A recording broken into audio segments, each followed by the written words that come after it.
lot of people have this idea that history's really dull, and I think that goes back to school when it's all just learn this date, this happened then, this king died of this in this year, and so on. And history's not really like that. History's all about stories. It's just a big story about everything, and loads of little stories about all the things in there. So I'm going to tell you one of those stories and see what you think of it.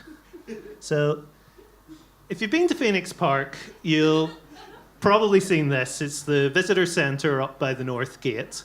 It's nice enough. Decent coffee, slice of quiche, not too bad.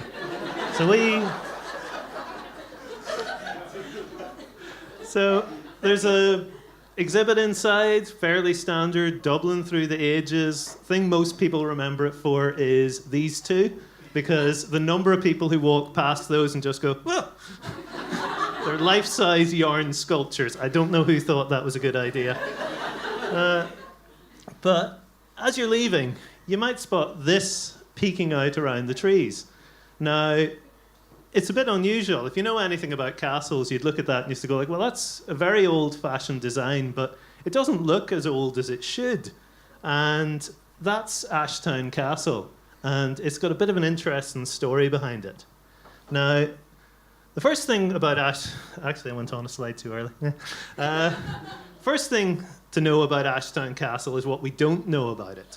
We don't know when it was built. I mean, we've got a few guesses, but we just don't know exactly when it was built. Now, one of the guesses is around 1430s, because there was a grant given out back then for anyone who would build castles in contested areas.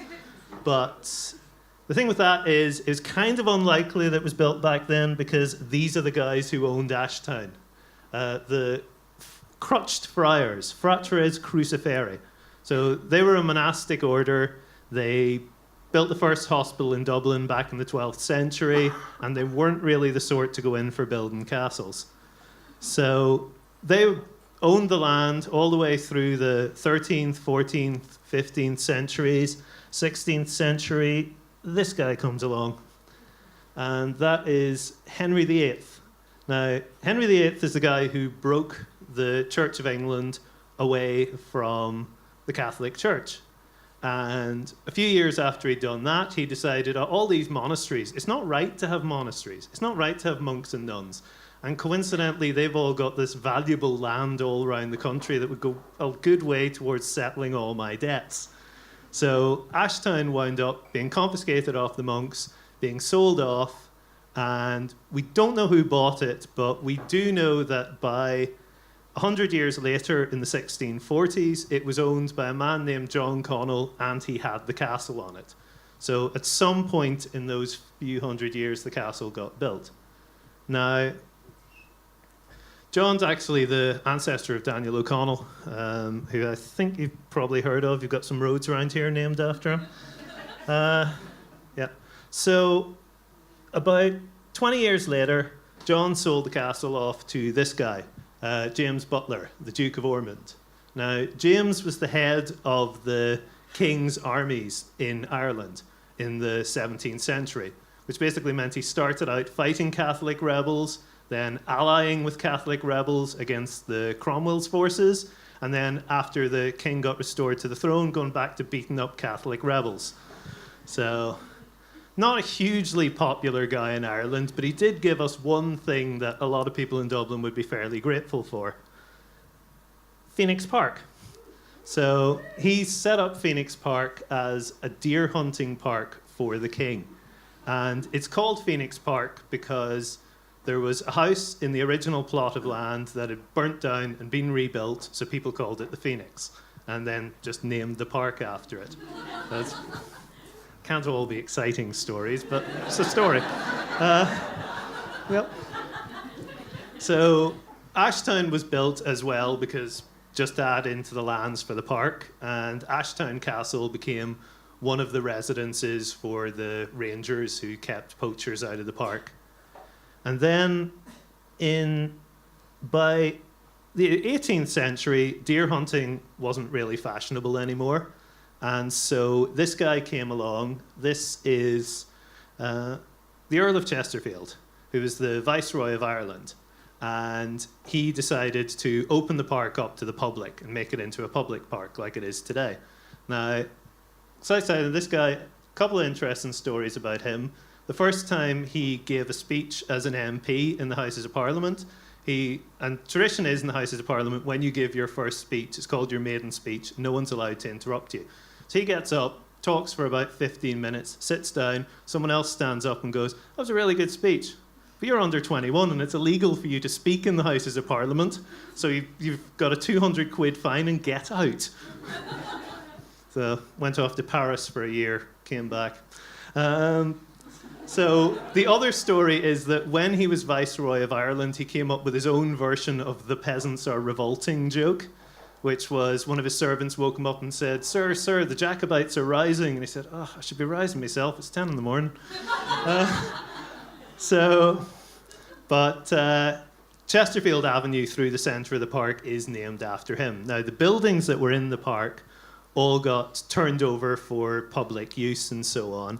And about, in 1774, Ashtown Lodge, which is this building, I could not find a decent photograph of it, so you get a drawing, was built on the site of Ashtown Castle. And in 1782, they made it the official residence of the Under-Secretaries for Ireland. Now, the Under-Secretary is basically a civil servant whose job it was to make sure that the political appointees didn't mess up too badly. So if you've seen Yes, Minister, that guy. Now, the most notable one of these was Thomas Henry Burke, and the reason he's notable is because this happened to him, the Phoenix Park murders. He and the secretary, Lord Cavendish, were walking from Ashtown to the Viceregal Lodge, where the Lord Secretary lives, which is Uachtaráin now. And they were set upon by a group of Fenians called the Invincibles and murdered. Ironically, the main effect that these murders had was that it completely killed any chance of home rule in Ireland during the 19th century, because Lord Cavendish's brother was very influential in the government, and any attempt that went to put it through, he blocked it. So the last of the undersecretaries in the lodge was John Anderson, who went on to be the minister in charge of home defence during World War II. So if you've ever seen one of those tin shelters they have at the bottom of the gardens in World War II films, that's an Anderson shelter, and that's named after this guy.